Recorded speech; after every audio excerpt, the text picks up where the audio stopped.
여러분, 오늘 이야기할 회사는요, 최근에 정말 깜짝 놀랄 만한 실적을 발표했어요. 바로 현대바이오랜드입니다. 이 회사가 지금 어떻게 역대급 한 해를 보내고 있는지 그 비밀을 한번 파헤쳐 보겠습니다. 자, 바로 이 숫자, 46%. 이게 대체 무슨 의미일까요? 2024년 상반기, 그러니까 딱 6개월 만에 현대바이오랜드의 영업이익이 작년 같은 기간보다 무려 46%나 늘었다는 겁니다. 엄청나죠? 근데 이게 그냥 좀 성장했다 이 정도가 아니에요. 회사 창립 이래 사상 최고 실적입니다. 그러니까 당연히 궁금해지죠. 아니 갑자기 이 회사에 무슨 일이 있었던 걸까요? 네, 그래서 첫 번째 파트에서는요, 이 기록적인 변신에 대해서 한번 자세히 뜯어보겠습니다. 표를 한번 보시죠. 변화가 한눈에 들어오지 않나요? 작년 상반기랑 비교했을 때 매출은 516억에서 640억으로 25%가 늘었고요. 더 중요한 건 영업이익인데 70억에서 102억으로 46%나 뛰었습니다. 이건 그냥 덩치만 커진 게 아니라 속이 꽉 찬, 그러니까 수익성이 그야말로 폭발적으로 좋아졌다는 뜻이에요. 그러니까요. 거의 30년 된 회사가 갑자기 이렇게 달라질 수 있다니. 대체 무슨 일이 있었던 걸까요? 이 질문이 오늘 이야기의 핵심입니다. 그 해답의 실마리를 찾으려면 두 번째 파트를 봐야 합니다. 바로 현대 시너지 효과인데요. 이게 바로 이 회사를 극적으로 바꿔놓은 결정적인 한 방이었습니다. 이 회사의 역사를 간단히 보면요, 1995년에 바이오랜드라는 이름으로 시작했어요. 그러다 2016년에 SK그룹에 인수됐다가 결정적으로 2020년에 현대백화점 그룹의 가족이 되면서 지금의 현대바이오랜드가 된 겁니다. 네, 바로 이 마지막 변화, 이게 모든 것의 시작이었습니다. 현대를 만나기 전과 후 회사가 어떻게 달라졌는지 한번 보세요. 예전에는 그냥 화장품 회사 같은 곳에 원료를 납품하는, 그러니까 B2B 기업이었죠. 소비자를 직접 만날 일이 거의 없었어요. 그런데 현대에 인수된 후에는 B2C, 즉 직접 소비자를 상대하는 회사로 완전히 탈바꿈합니다. 어떻게? 현대가 가진 그 막강한 백화점, 온라인몰 같은 이통망을 등에 업고 브랜드 유통 사업에 뛰어든 거죠. 이게 진짜 중요한 포인트인데요. 그냥 대주주만 바뀐 게 아니라는 거예요. 이건 뭐랄까? 회사의 체질, 그 DNA 자체를 바꿔버린 그야말로 전략적인 대전환이었습니다.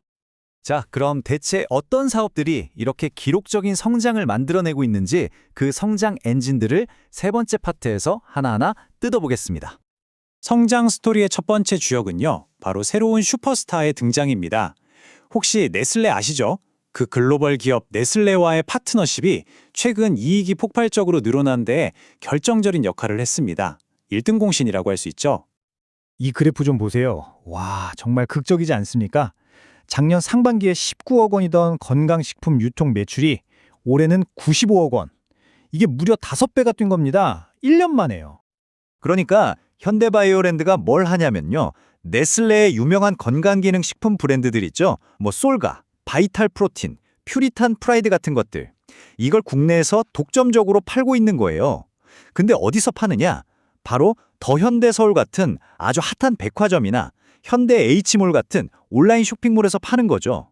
현대그룹의 유통 파워를 제대로 활용하고 있는 겁니다. 하지만 이렇게 새로운 사업이 잘 된다고 해서 원래 하던 일을 소홀히 하면 안 되겠죠. 사실 이 회사의 진짜 저력은 바로 본업에서 나옵니다. K뷰티 화장품 원료 시장에서 부동의 1위라는 아주 탄탄한 기반이 있었기에 가능한 성공이었던 거죠. 고객사가 누군지만 봐도 딱 답이 나옵니다. 로레알, 시세이도, 아모레퍼시픽 같은 글로벌 빅 플레이어들은 기본이고요. 요즘 정말 핫한 인디 브랜드들 있잖아요. 올리브영 가면 꼭 보이는 아누아 어성초 토너, 스킨푸드 당근 패드, 코스 알렉스 같은 브랜드들.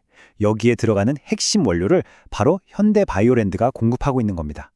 업계에서 얼마나 인정받고 있는지 알 수 있는 대목이죠. 그리고 또 하나, 겉으로 막 화려하게 드러나진 않지만 아주 묵묵히 그리고 꾸준히 성장하는 사업이 있습니다. 바로 조용한 강자 의료기기 사업부입니다. 여기는 뭘 하냐면 우리 몸의 조직을 재생시키는 데 필요한 바이오 소재, 예를 들면 콜라겐 같은 것들을 만들어요. 그래서 치과에서 임플란트 할 때 쓰는 오스가이드나 상처 치료에 쓰는 콜라힐 플러스 같은 제품을 공급하는 거죠. 이 사업부가 매년 평균 15%씩 아주 안정적으로 크고 있고 이제는 생산 시설까지 늘리고 있다고 합니다. 자, 그럼 이제 마지막 네 번째 파트로 가볼까요? 지금까지 우리가 보니 엄청난 실적과 변화, 과연 이게 회사의 미래 가치와는 어떻게 연결될까요? 한마디로, 그래서 주가는 싼 걸까 비싼 걸까? 이 부분을 한번 짚어보겠습니다. 미래 전망도 한번 보세요. 와, 올해 예상 영업이익 성장률이 무려 122%입니다. 그리고 내년에도 매출과 이익 모두 두 자릿수 성장이 기대되고 있어요. 정말 전망이 밝다고 할 수 있죠. 그럼 이런 성장이 과연 가능할까 싶으시죠? 근데 그 성장 동력, 그러니까 촉매제들이 아주 명확합니다. 첫째, 앞에서 봤던 네슬레 사업이 계속 클 거고요. 둘째, 매년 한 60억씩 까먹던 골칫덩어리 중국 사업을 정리하고 있어요. 이건 이익 개선에 엄청난 도움이 되겠죠. 그리고 셋째, 의료기기 쪽 생산 능력도 계속 늘리고 있습니다. 성장을 위한 준비가 착착 진행되고 있는 거죠. 그런데 말입니다. 이 모든 좋은 이야기를 다 듣고 나서 이 숫자를 보면 정말 깜짝 놀라게 됩니다. 6.8배.